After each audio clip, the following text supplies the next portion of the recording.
नमस्कार गुरुजनांनो. मी पवार आपल्या सर्वांचं बेसिक टू बेस्ट या YouTube चॅनलवरती स्वागत करतो. तर आज आपण आपल्या चालू घडामोडी या विषयाच्या अभ्यासासंदर्भात आजचा दैनिक अंक लोकसत्ता याविषयी सविस्तरपणे चर्चा करणार आहोत. तर आज आपल्या मूळ चर्चेला सुरुवात करण्याआधी आपण आजच्या कोरोना व्हायरसचे अपडेट घेऊयात.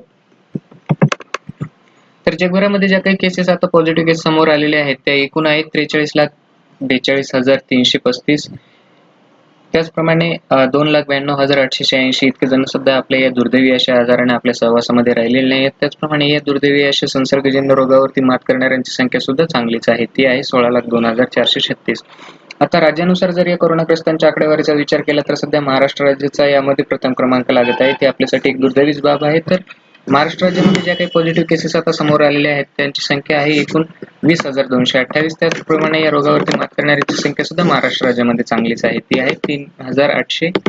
आणि या दुर्दैवी अशा आजाराने मृत पावलेल्यांची संख्या सुद्धा 779 एवढी आहे. त्यानंतर गुजरात, दिल्ली, तामिळनाडू या राज्याचा असा क्रमशः क्रमांक लागत आहे. तर सगळ्यात महत्त्वाची आणि एक दुर्दैवी अशी बाब आपल्यासाठी म्हणावं लागेल की महाराष्ट्र राज्यामध्ये जे काही आता पॉझिटिव्ह केसेस समोर येत आहे यांचं सगळ्यात जास्त प्रमाण असल्या कारणाने आपल्या सगळ्यांसाठीच हा एक चिंतेचा विषय झालेला आहे. तर असं सगळ्यांनी आपल्या आरोग्याची काळजी घ्या. हा एक संसर्गजन्य रोग असल्या कारणाने आपल्यामुळे इतरांनाही काही बाधा होणार नाही, त्यांचं आरोग्य धोक्यात येणार नाही याविषयी खबरदारी बाळगा. तर आता आपण आपल्या चर्चेकडे वळूयात. तर आजच्या दैनिक अंक लोकसत्ता या भागामध्ये आपण विचार, संपादकीय, अन्वयार्थ आणि कुतूहल याविषयी सविस्तरपणे चर्चा करणार आहोत. आपल्या चर्चेला सुरुवात करण्याआधी बघा एक किती छान गोष्ट इथे या ठिकाणी सांगितली आहे की दिवसभरातून एकदा तरी स्वतःशी संवाद साधा.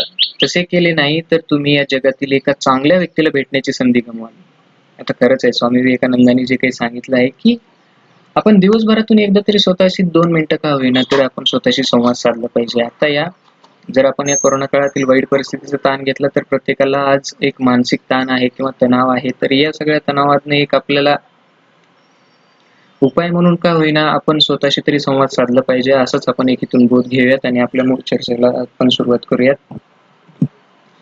तर आजच्या दैनिक अंक लोकसत्ता या भागामध्ये आपण कोरोनाचे नाव आणि कामगार व रोजगार याविषयी सविस्तर चर्चा करणार आहोत. त्याचप्रमाणे आपण मित्रांनो बघत असतो की आपलं पर्यावरण या विषयाच्या अभ्यासाच्या दृष्टिकोनातून आपण कुतूहलमध्ये जैविक घड्याळाची लय या विषयात सविस्तरपणे चर्चा करणार आहोत. जैविक घड्याळ काय याविषयी आपण जाणून घेणार आहोत. तसेच पशु पक्ष्यांविषयी सुद्धा माहिती यामध्ये आपल्याला मिळणार आहे.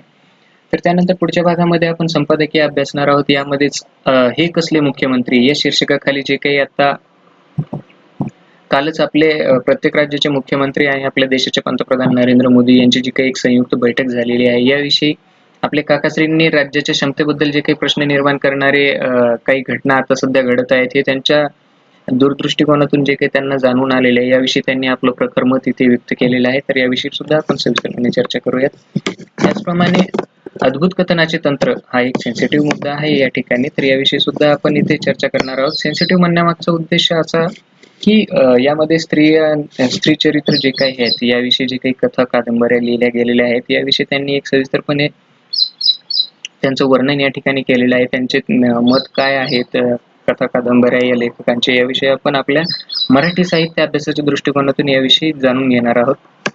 त्याचप्रमाणे आपण अन्वयार्थ हे सुद्धा पाहत असतो. यामध्ये आपण आज साखरेचा गोडवा जो काही आहे या शीर्षकाचा एक लेख आलेला आहे. यामध्ये आपण आपल्या राज्यामधील जे काही साखरेचे उत्पादन आहे तसेच देशामधील जे काही साखरेचे उत्पादन आहे याविषयी त्यांच्या सध्या कोरोना काळाने यांच्यावरती काय वाईट परिस्थिती आली आहे, त्यांची सद्यस्थिती काय आहे, त्यांचं उत्पादन याविषयी सविस्तरपणे आपण जाणून घेणार आहोत. तर असं आजच्या लेखामध्ये खूप चांगले असे लेख आलेले आहेत आणि त्याविषयी आपण सविस्तरपणे चर्चा करूयात. तर आता आपण आपल्या चर्चेला सुरुवात करूयात. तोच पहिला भाग आहे की संपादकीय. या भागामध्ये आपण हे कसले मुख्यमंत्री या शीर्षकाखाली आपल्या संपादकीय काकासरांनी जो एक लेख दिलेला आहे त्यांचं मत व्यक्त केलेलं आहे. तर याविषयी आपण सविस्तरपणे जाणूयात.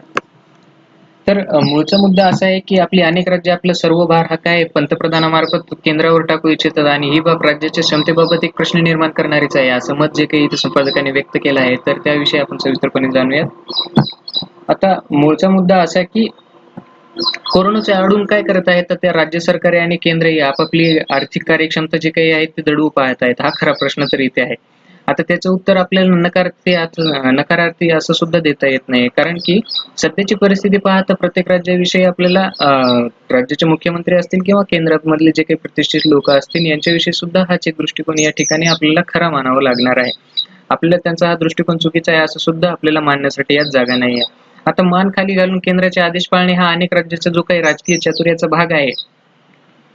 या ठिकाणी जे काही त्यांना आपण एक राजकीय चातुर्य म्हणू की केंद्र सरकारचेच ऐकलेलं बरं, त्यामुळेच काय तोंडवर करून केंद्राकडे आपल्याला भरघोस आर्थिक मदत तरी मागता येईल, हा यामागचा जो काही त्यांचा विचार आहे. तर याविषयी सध्या केंद्र काय करतात की राज्यांवरती जे काही त्यांनी बंधनं लादली आहेत किंवा अधिसूचना जारी केल्या आहे, याचनुसार आम्ही जे सांगतोय तेच खरं आहे. अशा पद्धतीचं जो काही सध्या परिस्थिती निर्माण झालेली आहे प्रत्येक राज्यासाठी, त्यातील मुख्यमंत्र्यांसाठी, तर याविषयी आपण इथे पाहूयात. तर सध्या देशात कोरोना काळ सुरू झाल्यापासून पंतप्रधान जे आहेत आपले नरेंद्र मोदी यांनी सर्व राज्यांच्या मुख्यमंत्र्यांशी केलेली ताजी चर्चा ही आज 5वी चर्चा आहे माझ्या मताने. तर यानंतर याची 6वी फेरी होईल का नाही, या सुद्धा आपल्याला काय एक आपण अनिश्चितताच आहे असं म्हणूयात. कारण या चर्चा होत असताना आणि कोरोनाची जी काही टाळेबंदी आज 50 दिवसाच्या प्रवेश करत असताना सुद्धा पंतप्रधानांनी टाळेबंदी लावण्याआधी आरशी चर्चा केली होती किंवा काय, मुद्दा हा फजुलच ठरतो. कारण आज जी काही यांची बैठकीची 5वी फेरी झाली आहे, तर यामध्ये यांची काय चर्चा झाली याविषयीच आपण इथे सविस्तरपणे उहापोह यांचा करणार आहोत. तर आता तुर्तास जी काही बैठक झाली आहे, यामध्ये खुद्द पंतप्रधान आपले नरेंद्र मोदी यांनी या बैठकीमध्ये अर्थव्यवहारास गती यायला हवी असे मत व्यक्त केल्याचं प्रसिद्ध झालेलं आहे. कारण ज्या अर्थी त्यांचा इन्कार पंतप्रधान कार्यालयाकडूनही झालेला नाही, त्या अर्थी ते आपल्याला खरं मानावंच लागणार आहे. त्यामुळे त्यावर प्रतिक्रिया व्यक्त करणे अयोग्यही नाही. आता पंतप्रधानांना ज्यास गती देण्याची भाषा करतात, त्या अर्थव्यवस्थेत आधी आपल्या पायावरती तर उभं राहावं लागेल. आता जो धावू इच्छितो त्यास प्रथम आपल्या पायावरती उभे राहावे लागेल, कारण बसून धावण्याची तरी आता सोय सध्या नाहीच आहे. त्यामुळेच काय, आणि बसून कोणी धावू पण शकत नाही. त्यामुळे आधी अर्थव्यवस्थेस उभारी येईल यासाठी प्रयत्न करावे लागतील आणि त्यानंतर ती पळू लागेल अशी वातावरण निर्मिती सुद्धा आपल्याला एक करावी लागेल. तर या अनुषंगाने काय की या बैठकीमध्ये मुख्यमंत्र्यांनी जे काही त्यांचं मत प्रदर्शन केलेलं आहे, याची दखल आपण घेऊयात. आता 5 राज्यांच्या मुख्यमंत्र्यांनी यावेळी टाळेबंदी वाढवण्याची मागणी केली. त्यामध्येच कोणकोणते 5 राज्य आहेत की पहिलं आहे सर्वप्रथम महाराष्ट्र, त्यानंतर पंजाब, पश्चिम बंगाल, उत्तर प्रदेश आणि आसाम या राज्यातील जे काही मुख्यमंत्री आहेत यांनी टाळेबंदी वाढवावी अशी मागणी केली आहे. आता जी काही टाळेबंदी वाढवणार आहेत ती किमान 2 आठवड्यांनी वाढण्याची जे काही अनुकूलता दर्शवली जात आहे, किंबहुना काहींना तशी मागणी केली ती योग्यच म्हणावं लागेल. परंतु मुख्यमंत्री उद्धव ठाकरे यांनी या बैठकीत कोरोना रुग्णांची संख्या जून-जुलैमध्ये वाढणार असल्याच्या शक्यताकडे लक्ष वेधले आणि तसे असेल तर टाळेबंदीबाबत अधिक सजगतेने निर्णय घेण्याची जी काही आपल्याला सध्या गरज आहे, ती गरज आणि सध्याची वास्तवदर्शी परिस्थितीचं चित्रण त्यांनी आपल्या नजरेसमोर ठेवून त्यांनी टाळेबंदी वाढवावी अशी इच्छा त्या ठिकाणी व्यक्त केली आहे. तर पंजाबचे, आता यामध्येच पंजाबचे जे काही मुख्यमंत्री आहेत ते अमरिंदर सिंग यांनी सरळ सरळ टाळेबंदी वाढवली जावी या मताचं त्यांनी त्यामध्ये आपलं मत व्यक्त केलं आहे. त्याचप्रमाणे काही पश्चिम बंगालच्या ममता बॅनर्जी यांनी नेहमीप्रमाणे मुद्द्यावर येण्याआधीच केंद्राच्या नावाने त्यांनी खडे फोडत असतात. तर अर्थातच ती सर्व स्थानिक होती असेही नाही आहेत. कारण टाळेबंदी वाढवण्याच्या बाजूने जरी बऱ्याचशा राज्याच्या मुख्यमंत्र्यांनी कौल दिला असला तरी त्यामध्ये एक असं प्रकार नेतृत्व जाणून आलं, ते म्हणजेच काय, उत्तर प्रदेश आणि आसाम या दोन्ही राज्यांचा कल देखील केंद्राने टाळेबंदी वाढवण्याचा निर्णय घ्यावा असाच होता. या सगळ्यांमध्ये जे काही एक उठून दिसलं तेच म्हणजेच काय, आपले आंध्र प्रदेशचे मुख्यमंत्री YSR जगनमोहन रेड्डी यांनी काय म्हटलंय की टाळेबंदी तातडीने मागे घेऊन आर्थिक व्यवहार लवकरात लवकर पूर्वपदावर आणले जावेत अशी निसंदिग्ध मागणी करणारे ते सध्या एकटेच असे काय मुख्यमंत्री होते. तर त्यांनी या काळात लघु आणि मध्यम उद्योजकांचे जे काही होणारे हालापेष्ट आहेत यांचा सुद्धा मुद्दा या बैठकीमध्ये त्यांनी उपस्थित केला. तर या चर्चेत सहभागी झालेले सर्व मुख्यमंत्र्यांचे एका मागणीबाबत मैत्रिक्य तर होतेच. आता ते म्हणजे काय, केंद्राने राज्याच्या जे काही आपले प्रत्येक राज्य आहेत यांना घसघशीत अशी आर्थिक मदत द्यायला हवी. हे तत्वतः राज्याच्या या मागणीमध्ये तथ्य आहे असे म्हणता येईल. कारण केंद्राने राज्यांना विश्वासात न घेता टाळेबंदीचा निर्णय एकतर्फी जाहीर केला. तुम्ही निर्णय घेतलात, आता तुम्हीच त्याची किंमत मोजा, असा काहीसा सूर मुख्यमंत्र्यांच्या मागणीकडे असावा असे मानण्यास आपल्याला एक जागा या ठिकाणी सुद्धा आहे. यातही विशेषतः म्हणजे काय, जे काही ज्या राज्यामध्ये आता बिगर भाजपचे जे काही सरकार आहेत, या राज्याकडून अशी मागणी होत असेल तर तो राजकारणाचा एक भाग आपण समजूयात. परंतु या टाळेबंदीने सर्वच राज्यांनी जे काही पाचावर धारण बसली आहेत, यातूनच निर्माण होणाऱ्या जी काही एका सध्या अतिगंभीर अशा आर्थिक संकटात सामोरे जावे तर सगळ्यांनाच लागणार आहे आणि त्यांना सामोरे कसं जायचं हा सगळ्यांना एक प्रश्न पडलेला आहे. त्यातही काही अयोग्य नाही आहे. कारण आता सध्या कोरोनाच्या आडून राज्य सरकारे आपापली आर्थिक कार्यक्षमता दडू पाहत आहेत की काय, हा खरा प्रश्न या ठिकाणी उपस्थित झाला आहे. आता त्यांचे उत्तर जर नकारार्थी म्हणून सुद्धा आपल्याला देता येणार नाही. कारण खुद्द केंद्र देखील हेच करीत असून कोरोनाचा काळ जो काही सुरू व्हायच्या आधीपासून आपल्या अर्थव्यवस्थेचे कुंतणे तर सुरू होतेच, याकडे सुद्धा आपल्याला दुर्लक्ष करता येणार नाही की असं काही कारण नाही की कोरोना काळ आला त्याच्यामुळेच आपली अर्थव्यवस्था ठप्प झाली. हे तर निमित्त सुद्धा आहे आणि याचा परिणाम पण झाला आहे, पण त्याआधी सुद्धा आपली अर्थव्यवस्था अशी काही चांगल्या प्रकारची उभारी घेणारी नव्हती. परंतु या बैठकीमध्ये जे काही आता एक बाब समोर येत असेल तर ती ही आहे की राज्यांनी अंग टाकून देणे ही जी काही भूमिका त्यांनी एक स्वीकारली आहे सध्या, याविषयी आपण पाहूयात की आपली अनेक राज्य जी काही आहेत यांनी आपला सर्व भार हा पंतप्रधानावरती टाकून केंद्राकडे वरच एकदा पंतप्रधान जे काही आहेत आपल्या देशाचे यांच्यामार्फत सगळा भार यांनी केंद्रावर टाकू इच्छितात. ही बाब त्या राज्यांच्या क्षमतेप्रमाणेच किंवा त्यांच्या काही जे क्षमता आहेत त्यांची जी काही कुवत आहे याविषयीच आपल्याला प्रश्न निर्माण करणारी या ठिकाणी ठरत आहे. तसे म्हणजे असेल माझा हरी या उक्तीप्रमाणे आपण जे काही म्हणतो आता कोरोनाची टाळेबंदी उठवाय किंवा काय याचा निर्णय पंतप्रधानांनी घ्यायचा, याबाबत पुढची दिशा केंद्राने दाखवायची आणि वर केंद्राने राज्यांना दक्षिणाही द्यायची, हा कोणता न्याय झाला? तर यामध्ये तो जर रास्त असेल तर आपण फुकटच्या संघराज्याच्या या जी काही आपण व्यवस्था म्हणतो आपण लोकशाही आपली संघराज्याची लोकशाही आहे याच्यानुसार काही आपण मारण्याची काही आवश्यकता नाही किंवा आपण कशाला मारतो याविषयी सुद्धा इथे एक प्रश्नचिन्हच निर्माण होत आहे. आणि इतकी करून केंद्राने जर आपल्याला आवश्यक ती मदत नाकारली तर हीच राज्य पुन्हा केंद्राच्या नावाने बोट मोडत बसणार आहेत. कारण हे झालं कसं की कायदेशीर दृष्ट्या सज्ञान झालेले जे काही थोराड चिरंजीवांनी मासिक खर्चासाठी आपले तीर्थरूप आई बापांकडे जसे तोंड वागावं किंवा हात पसरावं याचप्रमाणे सध्याची आपली राज्याची परिस्थिती त्या या ठिकाणी झालेली आहे. तर अशा पद्धतीने एक बोचरी टीका सुद्धा राज्यांवरच्या मुख्यमंत्र्यावरती इथे संपादकांनी केलेली आहे. तर असो, आता इतके करूनही राज्य जे काही केंद्राच्या निर्णयाविषयी आनंदी असतील तर ते समजून घेण्यासारखे असते. आता राज्य जे काही आहेत केंद्राने निर्देश त्यांना दिले आहेत याविषयी त्यांचं समाधान सुद्धा नाही किंवा त्यांना ते समजूनही घेत नाहीत. तर उठता बसता त्यांना केंद्राकडून मदत हवी आहे प्रत्येक राज्याला आणि तरी स्वतःच्या निष्क्रियतेविषयी त्यांना काही प्रश्न नको आहेत की आम्हाला काय बाबा आम्ही काही कार्य करत नाही, तुम्हीच आम्हाला मदत म्हणून आर्थिक मदत ही करत राहा, आम्ही कोणत्याही प्रकारचं कार्य करणार नाही, आम्ही एकच कार्य करतो की तुम्ही जे सांगाल तेच आम्ही डोळे झाकून त्याचीच काय अंमलबजावणी करतो. परंतु हा सुद्धा प्रश्न इथे उपस्थित होतो की आपण राज्याचे मुख्यमंत्री आहोत किंवा एक राज्य आपण सांभाळत आहे तर आपली क्षमता सुद्धा आपण समजून घेऊन त्यानुसार कार्य केले पाहिजे. तर या बैठकीमध्ये काही प्रमाणात जो काही आहे तो आंध्रचा अपवाद वगळता अन्य कोणत्याही मुख्यमंत्र्यांचे आमच्या आम्ही काय ते पाहतो असे म्हणता आले नाही कोणालाच. तसे म्हणता येऊ नये अशीच व्यवस्था असणे हा जर आपल्या व्यवस्थेमधील अपंगपणा जरी म्हणला आपण तरी या अपंगपणाच्या बुरख्याखाली आपली कार्यक्षमता झाकता येते. ही अपंगत्व यांची काय सोयीसाठीच त्यांनी एक स्वीकारलेली आहे अशीच आपल्याला या ठिकाणी जाणून येते. आणि दुसरा मुद्दा असा की आता कोरोनावर टाळेबंदी हा उपाय असे केंद्र म्हणत असते, परंतु ही टाळेबंदी याच्यावर उपाय हा सुद्धा एक मोठा प्रश्नचिन्हच आहे. आता केंद्र जर असं म्हणत असेल तर त्यांना म्हणू द्यात, आपण त्यांचे ऐकू.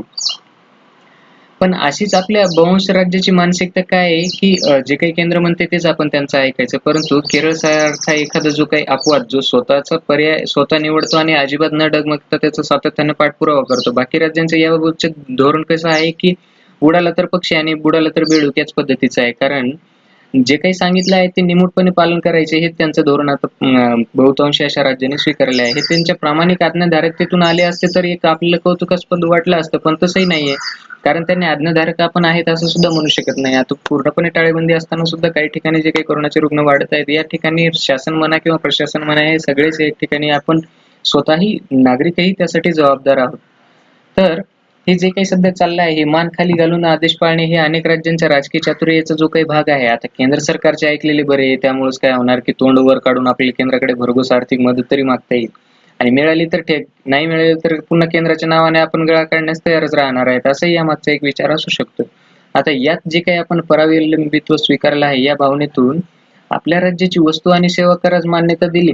आता हीच मानसिकता मांडण्यास गुजरातच्या मुख्यमंत्रीपदी असताना नरेंद्र मोदी यांनी नकार दिला होता. तर ही एक सगळ्यात मोठी इथे महत्वाची गोष्ट आहे.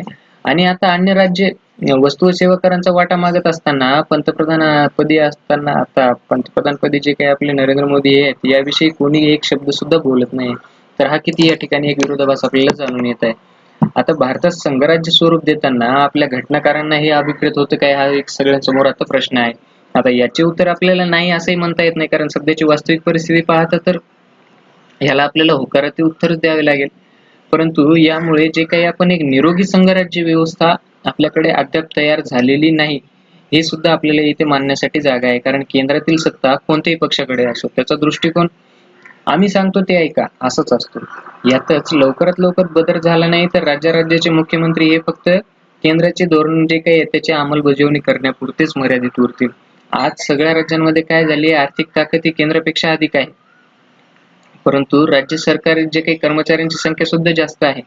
अशा वेळी राज्याच्या मुख्यमंत्र्यांनी संघराज्य प्रजासत्ताकाचा अर्थ समजून घ्यायला हवा की न त्यापेक्षा काय भविष्य काळातील जे काही इतिहासात त्यांच्याविषयी हे कसले मुख्यमंत्री असं सुद्धा प्रश्न एक विचारला जाऊ शकतो. जर त्यांनी आपल्या संघराज्य प्रजासत्ताकाचा अर्थ समजून घेतला नाही आणि त्यानुसार त्यांनी जर कार्य केलं नाही तर भविष्यातले आपले सगळे असे गालबोटच ठेवतील की हे कसले मुख्यमंत्री म्हणून. तर अशा पद्धतीने एक ताशेरे वजा आपण सूचनाच म्हणून की आपल्या संपादक काकाश्रींनी मुख्यमंत्र्यांना तसेच प्रत्येक राज्यातील मुख्यमंत्र्यांना एक दिलेली आहे. तर असं खूप सुंदर असा लेख होता आणि बैठकीमध्ये जे काही आता घडलेलं आहे या विषयावर सविस्तरपणे चर्चा या ठिकाणी केली आहे. तर आता आपण पुढच्या मुद्द्याकडे वळूयात. तेच आहे की समाजबोध या लेखाखाली अद्भुत कथनाचे तंत्र. तर सुरुवातीलाच मी सांगितल्याप्रमाणे हा एक सेन्सिटिव्ह मुद्दा आहे. तर सेन्सिटिव्ह मुद्दा मांडण्यापाठीमागचा उद्देश असाच की जे काही आपले स्त्री चरित्राविषयी कथा कादंबरी आहेत याविषयी त्यांच्या लेखकांचं जो काही मत मांडलेलं आहे तेच मत मी इथे सांगण्याचा तो आपल्या लेखामध्ये तुमच्यापर्यंत पोहोचण्याचा प्रयत्न करत आहे. यामध्ये माझं वैयक्तिक असं कोणतेही मत मी यामध्ये प्रतिपादन केले नाही, तर याची सगळ्यांनी खबरदारी घ्या.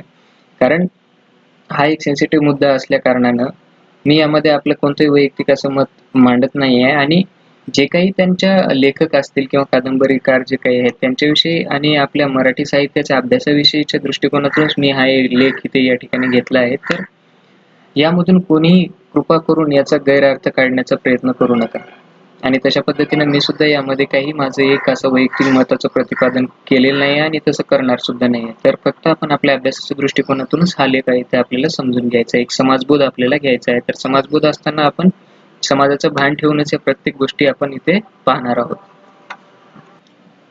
तर या समाजबोधामध्ये आपण आज जे काही अद्भुत कथनाचे तंत्र हे पाहणार आहोत. यामध्ये जेच की आता 19व्या शतकाच्या उत्तरार्धात अद्भुत कथनाचे तंत्र हे स्त्री वर्णन करणाऱ्या साहित्यामध्ये अवलंबले गेले. तर ते कशा पद्धतीने अवलंबले गेले याविषयी आपण सविस्तर आता पाहणार आहोत.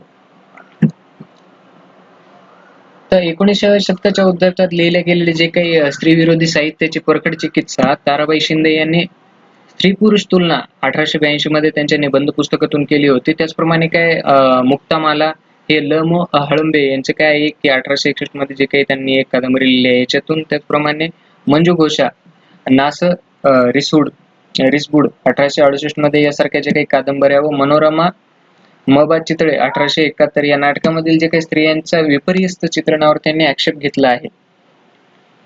तर स्त्रियांचे वर्तन हे उपजतपणेच व स्वभावतच हे व्यभिचाराधीन असल्याचे सांगणाऱ्या स्त्रीचरित या वाङ्मयिक प्रकारावर जो काही आपल्या यांनी जोराचा हल्ला चढवला होता याविषयी आपण इथे पाहूयात की स्त्री धर्म व स्त्रीचरित या स्त्री वर्णनाच्या दोन अशा परस्पर विरोधी आकृतीबंधात ब्राह्मण बहुल मध्यमवर्गाचा विचार आकार घेत असल्याने 19व्या शतकात काय झालं की जे काही 19व्या शतकाच्या उत्तरार्धामध्ये आपण स्त्रीचरित या वाङ्मयाचे या प्रकारचं काही एक पीक पेरलं गेलं. तर रामजी गणोजी यांचे जे काही स्त्रीचरित 1854 मध्ये, चिंदी जोशी यांचे विदग्ध स्त्रीचरित 1871 मध्ये व गोविंद वी कानिटकर यांचे सुशिक्षित स्त्रियांचे चरित 1873 या ग्रंथामधून स्त्रीचरित्राचे 3 रंग पुढे येतात. तर ते 3 रंग कोणते ते आपण पाहूयात की आता पहिलं जो काही आपण पाहतोय तो रामजी गणोजी यांचे स्त्रीचरित्र. आता यामध्ये त्यांनी जो काही या स्त्रीचरित्रामध्ये उल्लेख केलाय त्याविषयी आपण पाहूयात की पारंपरिक चौकटीत स्त्री वर्णन करणाऱ्या या लेखनामागे वर्गीय आधुनिकतेची ऐट काम करत होती. आता डॉक्टर हे वर्गीय प्रतिष्ठा दाखवणारे पदनाम कंपाऊंडर म्हणून काम करत असले आपले रामोजी गणोजी यांनी, यामुळेच त्यांना एक डॉक्टर अशी उपाधी लावली असेल. आता यांनी असं प्रतिपादन केलेलं आहे त्यामध्ये मत त्यांचं की शिक्षित स्त्रियांना व्यभिचारापासून रोखण्यासाठी त्यांनी जवळपास एक मोठा 1000 ते 1200 पृष्ठांचा एक ग्रंथ जो की 4 खंडामध्ये विभाजित केला आहे असं त्यांनी एक तिथे लिहिलेलं आहे. तर त्यामध्ये त्यांनी व्यभिचार करूनही जे काही पतिव्रता पण मिरवण्याची करामत करणाऱ्या स्त्री वर्तन असा प्राचीन संस्कृत वाङ्मयाने जो काही प्रचलित केलेला एक स्त्री चरित्राचा अर्थ त्यांनी स्वीकारलेला यामध्ये आपल्याला दिसून येतो या कादंबरीमधून. तर एका कथेतून दुसरी कथा सुरू करणाऱ्या जे काही पारंपरिक आकृतीबंधामध्ये स्त्रीचरित्राच्या कथांचा रतीप त्यांनी घातलेला आहे. त्याचप्रमाणे काय की स्त्रियांना पतिव्रताचे प्रशिक्षण देण्याचे राष्ट्रीय कार्य त्यांनी एक आपण करत आहोत याचा दावा सुद्धा त्यांनी या ठिकाणी केलेला आहे. आता त्याचप्रमाणे जर बघायचं झालं तर 12व्या शतकातील जे काही शुकसप्तती या संस्कृत ग्रंथाच्या कथातंत्राचे काही अनुकरण आपल्या रामजी गणोजींनी केलेलं आहे. तर शुकसप्ततीची जी काही प्रभावती ही नायिका पतीच्या अनुपस्थितीत कामवासना अनावर झाल्या कारणाने व्यभिचारासाठी बाहेर पडते, तेव्हा तिच्या पतीने दिलेला जो काही पोपट असतो त्यांच्याकडे, तर तो पोपट तिला कथा सांगण्याच्या आमिषाने तिला थांबवतो, ते व्यभिचार करण्यापासून तिला थांबवतो. आता व्यभिचार उघड होण्याच्या ऐनवेळी चातुर्याने स्वतःची सुटका करून उजळपणे पतिव्रत मिरवणाऱ्या स्त्रियांना 70-72 कथा सांगून तो प्रभावतीला व्यभिचारापासून कशा पद्धतीने परावृत्त करतो याविषयी त्यांनी इथे एक चित्र रेखाटलं आहे. त्याचप्रमाणे काय स्त्री चरित्रामध्ये पोपटाऐवजी त्यांनी डॉक्टर हा घेतलेला आहे, तर प्रभावतीऐवजी काय आधुनिक मध्यमवर्गीय स्त्रीचे प्रतीक म्हणून प्रीताई असा बदल करून रामोजी शिंदे यांनी जो काही इथे यांची कादंबरी लिहिलेली आहे यामध्ये त्यांचा उल्लेख केलेला आहे. आता त्याचप्रमाणे पंचतंत्र, हितोपदेश, कथासरित सागर, वेताळ पंचविशी, सिंहासन बत्तीशी, अरेबियन नाईट्स अशा उद्भूत कथनांचे जे काही आहेत करणाऱ्या कथासूत्रांची सुद्धा त्यांनी घाऊकपणे यामध्ये उचल केलेली आहे. आता स्त्रियांचा जो काही लैंगिक शुद्धतेला जपणाऱ्या ब्रिटनच्या व्हिक्टोरियन जे काही नैतिकतेचा आणि त्यांच्या प्रवचन शैलीचा प्रभाव त्यांनी त्यामध्ये स्वीकारलेला आहे. आता तात्पर्य म्हणून कथेच्या शेवटी दुर्गुणी, व्यभिचारी, कपटी किंवा विश्वासघाती आणि अनीतिमान अशा स्त्री स्वभावाची व वर्तवणुकीची जी काही निंदा करणारी आणि पतिव्रतांची आवश्यकता सांगणारी लांबलचक भाषणे सुद्धा यामध्ये त्या ठिकाणी पेरण्यात आलेली आहेत.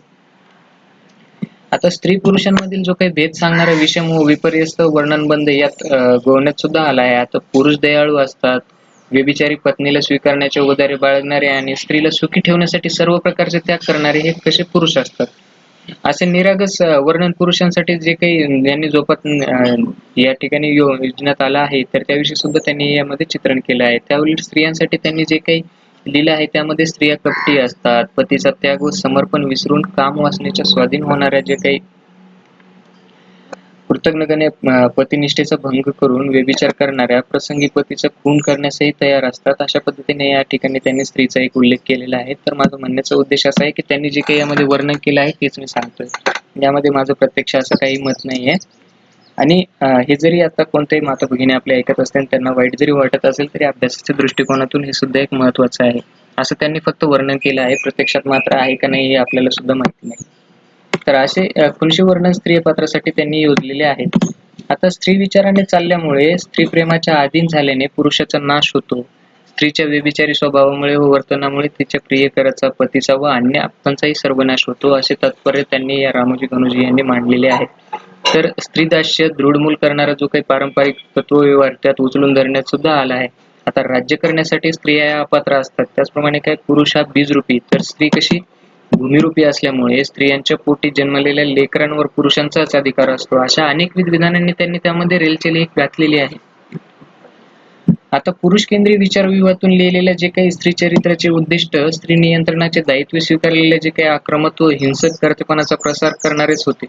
आता स्वस्त्रियांना वठणीवर आणण्यासाठी हिंसेचा अवलंब न करणारा नेबळट पुरुष हा विधवेचा पुनर्जन्म असतो, असे डॉक्टर रामोजी शिंदे यांनी म्हटलेलं आहे. तर व्यभिचारी स्त्रीला कठोर शिक्षा करण्याची मध्ययुगीन कायद्यामधील तरतूद वसाहतीक कायद्यामध्ये नसल्यामुळे स्त्रिया बेफाम बनत असल्याची खंत सुद्धा त्या ठिकाणी यांनी व्यक्त केलेली आहे. तर यामध्येच आपण पुढील पाहूयात की सुशिक्षित स्त्रियांचे चरित. आता स्त्री शिक्षणाचा प्रसार करण्यासाठी जे काही सुशिक्षित स्त्रियांचे चरित हे पुस्तक गोविंद कानिटकर यांनी लिहिले आहे. इथे लक्षात घ्या की हे पुस्तक आणि त्यांचे कादंबरीचं नाव आणि लेखक हे सुद्धा लक्षात ठेवणं आपल्या अभ्यासाच्या दृष्टिकोनातून महत्वाचं आहे. तर स्त्री शिक्षणाचा प्रसार करण्यासाठी सुशिक्षित स्त्रियांचे चरित हे पुस्तक कोणी लिहिले आहे की गोविंद कानिटकर यांनी लिहिले आहे. आता उपजतपणेच दुर्गुणी व विचारप्रवण असलेल्या स्त्रियांना शिक्षित केल्याने पतिव्रत धर्माचे पालन त्या अधिक आत्मीयतेने करतात, असं मत सुद्धा यांनी प्रतिपादन केलेलं आहे. तर नारदीय कीर्तन शैली जी काय याचे अनुकरण करत गद्य आणि पद्य स्वरूपात चंद्रसेना या शिक्षित नायिकेची कथा त्यांनी या ठिकाणी सांगितलेली आहे. आता कथाकथनाच्या ओघामध्ये आर्या व साकी व्रतामधील जे काही काव्यमय विधाने त्यांनी या ठिकाणी आपल्या समोर पेश केलेली आहेत. आता ब्राह्मणी पितृसत्तेने घडवलेल्या स्त्री दास्याचा जो काही विचारविवाहाचा प्रतिध्वनी कानिटकरांच्या या विचाराच्या ठायी आपल्याला उमटताना दिसून येतो. तर स्त्रियांच्या अनावर लैंगिक जे काही आसक्तीचे रचित तर त्यामध्ये आहेच, पण स्त्री ही पुरुषाच्या मालकीची मौल्यवान वस्तू आहे हे सूत्र या ठिकाणी त्यांनी एक सांगितलेलं आहे. आता स्त्रियांना पुरुषासारखेच लैंगिक स्वातंत्र्य देण्यास त्यामध्ये विरोध केलेला आहे. तर पुरुषासारख्या स्वातंत्र्याचे काम न स्त्रियांना रसातळाला घेऊन जाईल अशीच त्या ठिकाणी यांनी भूमिका केली आहे. आणि भूमिका म्हणण्यापेक्षा एक भयसूचना त्यांनी त्यामध्ये नमूद केलेली आहे. आता या भयातून निर्माण झालेला जो काही बालविवाहाचा आग्रहही त्यात आहे. तसेच मुला-मुलींच्या सहशिक्षणाला सुद्धा नकार आहे. म्हणजे मुलं-मुली एका वर्गामध्ये एकत्र बसून शिकणं सुद्धा याला त्यांनी नकारात्मकता एक दर्शवलेली आहे. आता अर्धांगिनी म्हणून सद्गुण व पवित्र रक्षणाचा एकमेव मार्ग स्त्रियांनी पत्करला पाहिजे असा उपदेशही त्यांनी त्या ठिकाणी केलेला आहे. आता शिक्षण हा स्त्रियांच्या चरित्र रक्षणाचा रामबाण इलाज असल्याचे कानिटकर सांगतात. त्यामुळेच काही शिक्षणामुळे स्त्रिया विनयी, आज्ञाधारक व अंकित सत्वाच्या बनतात. स्वइच्छेने पतीचे अनुकरण जे काही करणाऱ्या होतात, त्याचप्रमाणे काही स्वनियमनाचा मार्ग पत्करून चरित्र जपणाऱ्या सुद्धा स्त्रिया होत असतात. त्यामुळेच काही कुलीन घरामध्ये शिकलेल्या स्त्रिया व्यभिचाराचे पाप कदापिही करत नाहीत असे कानिटकरांचे म्हणणे आहे. आता अद्भुत कथनाची परंपरा यामध्ये आपण पाहणार आहोत की यामध्ये काय कथन केलेलं आहे की नीती शिक्षणाच्या उद्देशाने स्त्रीचरित लिहिणाऱ्या या लेखकांनी पारंपरिक नीती साहित्यातील अद्भुत कथनाची रीत अनुसरली. स्त्रीचरित आणि पतिव्रत या दोन्ही रचितांना अद्भुतांचे जे काही चाकोरीमध्ये त्यांनी मांडण्याचा एक प्रयत्न केलेला आहे. त्याचप्रमाणे काय की स्त्री स्वभावाची विशेषता तिच्या कथित अशा व्यभिचाराचे जे काही त्यांनी तर्कसंगत, अचाट व अविश्वसनीय कोटीमध्ये त्यांनी स्त्रियांचं जे काही वर्णन करून स्त्रीचरित्रातील एक अद्भुताची घडण करण्यात आलेली आहे. तर याविषयी त्यांनी इथे नमूद केलेलं आहे. तर देवी चमत्काराच्या ज्या काही कोटीमध्ये पतिव्रताला ठेवून अद्भुताची निर्मिती करण्यात आलेली आहे याकडेच याचं जास्त भर आहे. आता ब्राह्मणी परंपरेतील ज्या काही नीतिकथा, पुराण कथा किंवा आख्यानचरित्र या सर्व प्रकारच्या वाङ्मयामध्ये अद्भुत कथेची योजनाही आहे. आणि अद्भुत कथनाचे तंत्र जे काही आहेत ते उत्सुकता, आश्चर्य निर्माण करून जाणारे तर आहेत. जेव्हा आपण ते वाचत असतो तेव्हा आपल्यामध्ये एक उत्सुकता निर्माण होतेच. पण त्याचबरोबर काय की श्रोत्याच्या व वाचकांच्या जे काही चिकित्सक अशा तर्कशक्तीचा विलय घडून आज्ञाधारक पाल्याचा आपण म्हणत असतो की अंकित स्थिती ते त्यांना घेऊन जातो. परंतु काय जाती व्यवस्था पितृसत्तेचा जो काही नीतिविचार देण्यासाठी सातत्याने अवलंबिण्यात त्यांनी या ठिकाणी प्रयत्न केलेला आहे त्यांच्या या लेखाच्या अनुषंगाने. तर ते सुद्धा यामध्ये त्यांनी नमूद केलेलं आहे. आता आपण पुढचं पाहणार आहोत तो म्हणजेच काय रोमॅन्टिसिझम याची प्रेरणा जी काही मिळाली आहे तर त्याविषयी आपण जाणूयात. आता वसाहतिक काळात कादंबरीसारखे साहित्य अभिव्यक्तीचे जे काही नवीन नवीन प्रकार आले होते तर तसेच नव्या नव्या जे काही घाट किंवा नवा असे आलेला होता. यामध्येच काय एक आहे तो म्हणजेच काय रोमॅन्टिसिझम. आता ही साहित्यिक प्रेरणा ही आली त्याचबरोबर. आणि रोमॅन्टिसिझम ही जी काही आहे ही मुख्यतः औद्योगिक क्रांती व प्रबोधन युगाच्या जी काही विवेकशीलतेच्या विरोधातील एक प्रतिक्रिया होती. आता निसर्गाकडे मध्ययुगीनतेकडे जाण्याची त्यामध्ये विलक्षण ओढ एक आपल्या ठिकाणी जाणून येते त्यामध्येच. तर स्वअस्तित्वाचे जे काही शुद्ध मूळ शोधण्याची त्यामध्ये एक प्रवृत्ती होती. उत्स्फूर्तपणे जे काही भावनिक अभिव्यक्ती व कल्पनारम्य असे साहित्य व्यवहार त्यांचे त्यामध्ये काय स्रोत त्यामध्ये दिसून येतात आपल्याला. आणि उद्भूत स्थळे, कल्पना व घटनाक्रम यांचे वर्णन करणारी वृत्ती ही सुद्धा त्यांनी त्यामध्ये समावेश केलेली आहे रोमॅन्टिसिझम यामध्ये. आता व्यक्तिवाद तर होतच त्यावेळी, परंतु व्यक्तीच्या अचाट कामगिरीचे वितरण करण्यासही त्यामध्ये त्यांनी भूमिका केलेली होती. आता मध्ययुगीन अद्भुत कथनाचा जो काही परंपरेचा सांभाळ करणाऱ्या ब्राह्मण बहुल जे काही नवशिक्षितांना रोमॅन्टिसिझमची जी काही एक अभिव्यक्ती आत्मीय तर वाटलीच असेल. आता त्यांनी तिचा अंगीकार करत नवे लेखन प्रकार व अभिव्यक्तीच्या ज्या काही नव्या रीती यांचे अनुसरण त्यांनी या ठिकाणी केलेले आहे. तर कल्पनारम्यतेची वेळ आणि अद्भुत कथनाची मातबरी मानून त्यांनी साहित्य रचना तर केली. त्यामुळेच काय झालं की पारंपरिक अद्भुत कथनाचे जे काही निवेदन तंत्र असतील किंवा प्रतिमा विश्व आशय यांचे जडत्व या मराठी साहित्यामध्ये कायम राहिलेले आहेत. त्यामुळेच आता मुक्तमाला किंवा मंजू घोषा, रत्नप्रभा, विचित्रपुरी अशा सुरुवातीच्या ज्या काही कादंबऱ्या आहे या रोमॅन्टिसिझमचा प्रभाव होताच या कादंबऱ्यावरती. पण त्यापेक्षाही संस्कृत व पौराणिक वाङ्मयामधील जे काही अद्भुत कथनाची छाप अधिकच दिसून येते यामध्ये. तर मोचनगड सारखे जे काही एक ऐतिहासिक कादंबरीवर पुरुषी पराक्रमामधील जी काही एक अद्भुत सांगण्याचा रोमॅन्टिकचा जो काही एक प्रवृत्तीचा प्रभाव आहे या ठिकाणी आपल्याला जेव्हा आपण ते वाचन करूया त्याचं तेव्हा आपल्याला प्रकर्षाने ते जाणून येतो त्यांचा किती प्रभाव आहे तो. तर आधुनिक मराठी साहित्यामध्ये रुढवलेली ही जी काही अद्भुत कथनाची प्रवृत्ती एकीकडे स्त्रीचरित्राची अद्भुतता नकारात्मकतेच्या चौकटीमध्ये रेखाटत गेली, तर दुसऱ्या बाजूलाच काय झाले की पुरुषाच्या पराक्रमाची अद्भुतता ही विधायक चौकटीत विचारात घेतात होते. तर त्यातूनच स्त्रीदास्याचा जो काही हा विचार हा दृढमूल होता त्या ठिकाणी. आणि या सगळ्या परिस्थितीवरती एक हल्ला चढवण्याचं जे काही काम केलेलं आहे ते केलेलं आहे म्हणजेच कोणी, ताराबाई शिंदे यांनी. या सगळ्यांना लक्ष बनवलं आणि जे काही स्त्रियांविषयी असे विचार आहेत किंवा ज्यांचं एक मत प्रतिपादन केल्याचं आपल्या कथा, कादंबरी अथवा लेखनामधून ज्यांनी लेखकांनी प्रतिपादन केलं असं सगळ्यांवरती हल्ला चढवण्याचं काम फक्त ताराबाई शिंदे यांनीच केलं आहे. तर असो, हे जे काही लेख आपल्याला दिलेले आहेत ते लेखक आहेत बाबासाहेब आंबेडकर मराठवाडा विद्यापीठामध्ये इतिहासाचे प्राध्यापक आहेत आणि त्यांद्वारे हा एक लेख इथे आपल्या ठिकाणी पोहोचलेला आहे.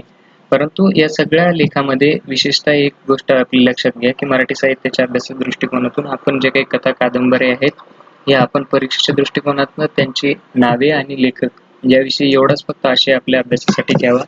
बाकी काही विचार आता लोकांना यातले पटणारे नाही आहेत, कोणाला पटतही असतील किंवा जे काही कोणाचे भावना दुखावल्या असतील तर त्यामध्ये माझा काही सुद्धा एक दोष नाहीये. जे काही लेख आलेला आहे तेच मी तुमच्यापर्यंत पोहोचवलेला आहे. तर कृपा करून याचा कोणी गैरअर्थ काढू नये अशीच एक आशा व्यक्त करतो आणि आता आपण आपल्या पुढील चर्चेकडे वळूयात. तोच आहे की आता आपण पाहणार आहोत अन्वयार्थ. यामध्ये साखरेचा गोडवा धोक्यात. तर यामध्ये राज्यातले जे काही सगळ्या साखर कारखान्यांची गोदामं आता साखरेने भरून राहिले आहेत आणि ते कारखाने आता आर्थिक विवंचनेमध्ये या कोरोनाच्या संकटाने कशा प्रकारे सापडले आहेत तर याविषयी त्यांनी इथे एक सखोल विचार असा मांडलेला आहे. तसं त्यांचं जे काही आता वास्तविक परिस्थितीचं चित्रण या ठिकाणी आपल्या राज्यामधील म्हणा किंवा देशामधील जे काही आता साखर उत्पादक देश आहेत किंवा राज्य आहेत याविषयी त्यांनी इथे चित्रण केलेलं आहे. तर आपण सविस्तरपणे याविषयी जाणून घेऊया. तर महाराष्ट्रामध्ये गेल्या वर्षी साखरेचे जे काही उत्पादन हे अधिक झाल्या कारणाने सुमारे आपल्या जवळ 140 लाख टन एवढी साखर शिल्लक राहिली. ती ठेवायला जागा सुद्धा आपल्याला कुठे राहिलेली नाही. आता ती ठेवायची कुठे अशा विवंचनेत आपण असतानाच यंदाचा ऊस गाळ जो काही हंगाम आहे तो संपता सुमारे 270 लाख टन एवढं साखरेचं उत्पादन झालं आणि म्हणजे आता महाराष्ट्राजवळ जवळपास 410 लाख टन एवढी साखर सध्या आपल्याकडे उपलब्ध आहे. तर राज्यामधील साखरेची मागणी आणि सुमारे 260 लाख टन एवढी असते दरवर्षी. जी काही आपल्या राज्यामध्ये साखरेची मागणी आहे ती जवळजवळ 200 ते 250 टन एवढी आहे. परंतु राज्यातल्या सगळ्या साखर कारखान्याची गोदामे या साखरेने भरून राहिली आहेत आणि ते काय कारखाने आता आर्थिक विवंचनेमध्ये सापडले आहेत. बाबा त्यांनी उत्पादन तर करून ठेवलं पण त्यांना ते निर्यात कसं करणार, त्याच्यातून ते आपली पैसा मिळवून जी काही त्यांची आर्थिक आता परिस्थिती बिकट आहे तीच ते कशी सांभाळणार किंवा कसं भागवणार याकडे यांनी आपले लक्ष वेधण्याचा प्रयत्न केला आहे. तर याचं कारण काय आहे की साखर उत्पादनास सुरुवात करण्यापूर्वी या कारखान्यांना जी काही कर्ज घेतली होती ती फेडणे त्यांना आता शक्य झाले नाही. आता त्यांचा मालाचा उठाव झाला नाही तर ते कर्ज जे आहेत ते फेडणार कशातून. आता राज्यामध्ये जो काही साखरेचा उत्पादन खर्च जो काही आहे तो एका क्विंटल मागे 4,500 रुपये असा आहे आणि उत्पन्न त्यामधनं 4,000 रुपये, म्हणजेच एका क्विंटल मागे त्यांना 500 रुपयाचा तोटाच हा होत आहे. तर त्यातच ह्या कोरोनाचं संकट उद्भवल्या कारणानं कारखान्यासमोरील जो काही अडचणीचा डोंगर आहे तो अधिकच उंच झाला आहे असं आपल्याला म्हणावं लागेल. कारण साखरेला बाजारामध्ये सध्या काही उठावच नाही, कुठे निर्यात होत नाही किंवा काही त्यांचे जे काही आपण म्हणतो की सार्वजनिक ठिकाणी किंवा व्यक्तिगत जे काही आपले सध्या मिठाई असतील किंवा थंड पेय, चॉकलेट यासारख्या छोट्या उत्पादन कंपन्यांसाठी सुद्धा आता साखरेची मागणी कमी झालेली आहे या टाळेबंदीच्या काळामध्ये.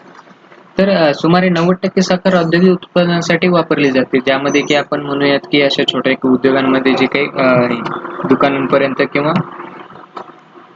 आपण दैनंदिन जीवनामध्ये जे काही वापर करतो तर या ठिकाणची सुद्धा मागणी आता या टाळेबंदीच्या काळामध्ये घटली असलेली आहे.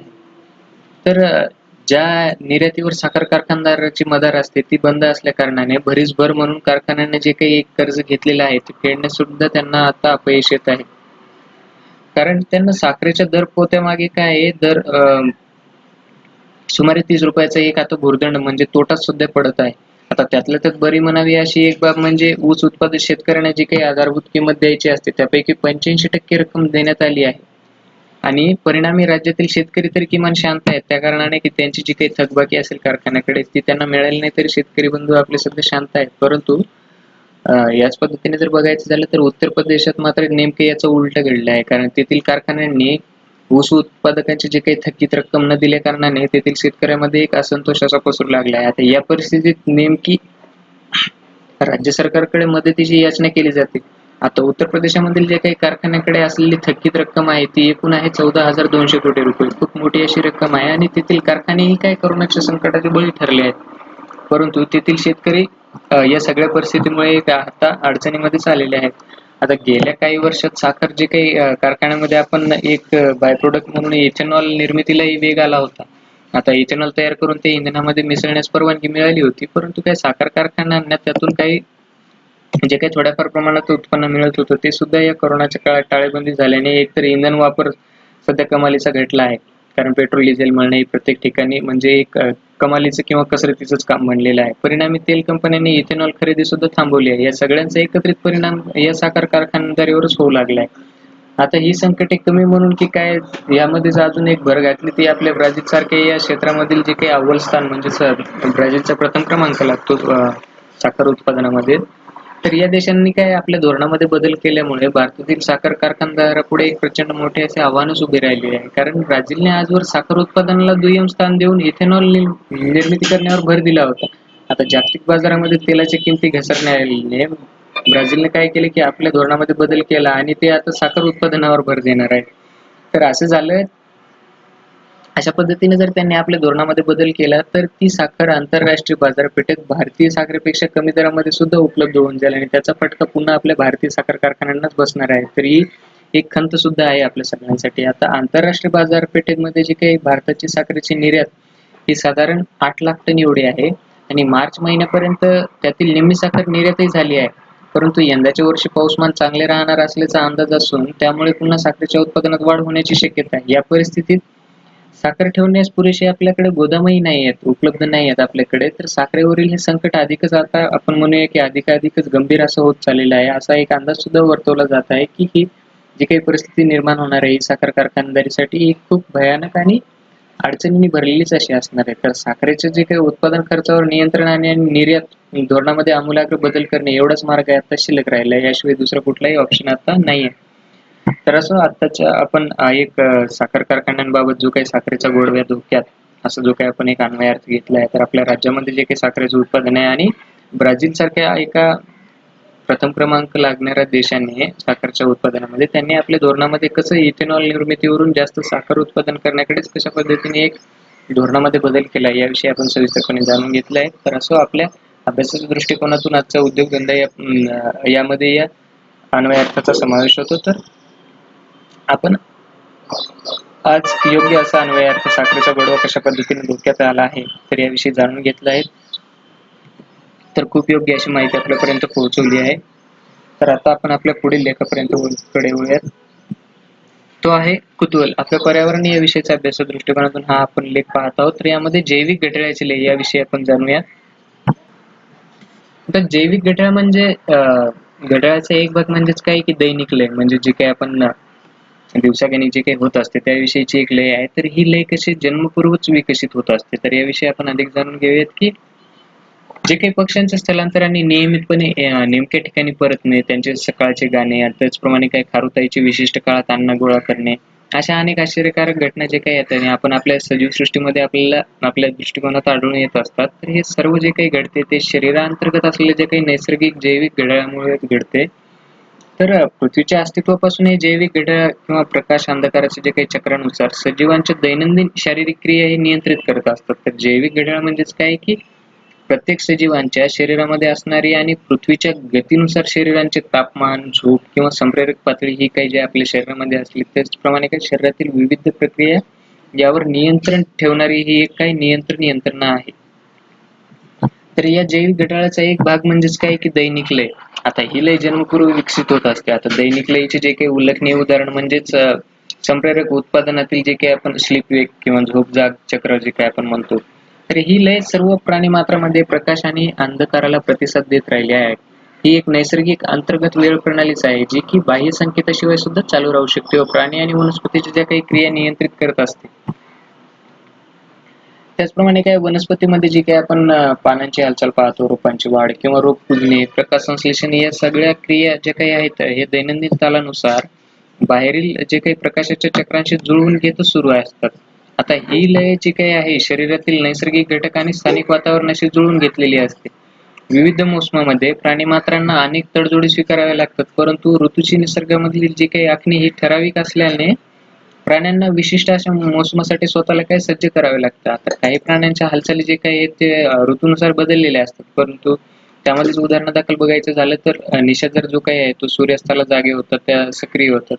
हा सक्रिय असण्याचा काळ उन्हाळ्यापेक्षा हिवाळ्यामध्ये जास्त होतो. या उलट दिवसा सक्रिय असलेल्यांचा जो काही प्राण्यामध्ये हा काळ हिवाळ्यामध्ये कमी होत असतो. तर या ठिकाणी एक गोष्ट लक्षात घ्या की जो काही निशाचर आपल्याला सूर्यास्ताला जागे होतात यांचा जो काही हा सक्रिय होण्याचा काळ आहे तो उन्हाळ्यापेक्षा हिवाळ्यामध्ये जास्त होतो. या उलट दिवसा सक्रिय असण्याचा काळ काय उन्हाळ्यापेक्षा हिवाळ्यामध्ये कमी होत असतो. आता ही जी काही एक त्यांची लय आहे असण्यालाच जनुकाचा संच जो काही आपण म्हणतो पेशीज यांचा संच हा जबाबदार असतो असे शास्त्रज्ञांचं म्हणणं आहे. पण शरीरामधील जी काही नैसर्गिक किंवा जैव रासायनिक प्रक्रिया जी आहे ती मेंदूतील 24 तासाचा घड्याळ त्यानुसार हालचाली करणारा प्राणी बाहेरील प्रकाशाचे चक्र या सर्व गोष्टींचा प्राण्यांना खूप फायदा होतो. एका अभ्यासानुसार प्रकाश संवेदनशील प्रथिने आणि लय ही एकाच वेळी अस्तित्वात येऊन उत्क्रांत झाली असावीत असं सुद्धा शास्त्रज्ञांनी याविषयी निष्कर्ष काढलेला आहे. तर असो आज आपण आजच्या कुतूहल या भागामध्ये जैविक घड्याळाची लय कशा पद्धतीने केली आहे याविषयी जाणून घेतलं आहे. आणि उदाहरणादाखल जरी आपल्याला बघायचं झालं तर मित्रांनो असं आपण म्हणू शकतो की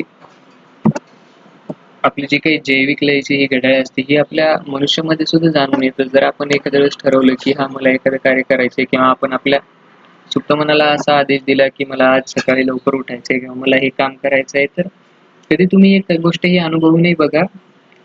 तुम्हाला तरी जी गोष्ट जी एक काम करण्याचं तुम्ही ठरवलं आहे ते तुम्हाला विसरलं असेल तरी तुमच्या मनामध्ये एक संकेत हा येऊन जातो की आपल्याला काहीतरी करायचंय किंवा त्या दृष्टिकोनातून तुम्हाला ते आठवावं किंवा ती गोष्ट तुमच्या लक्षात यावी या अनुषंगाने आपल्या मनामध्ये एखादा संकेत म्हणा किंवा एक संवेदना अशी जागृत होतच असते.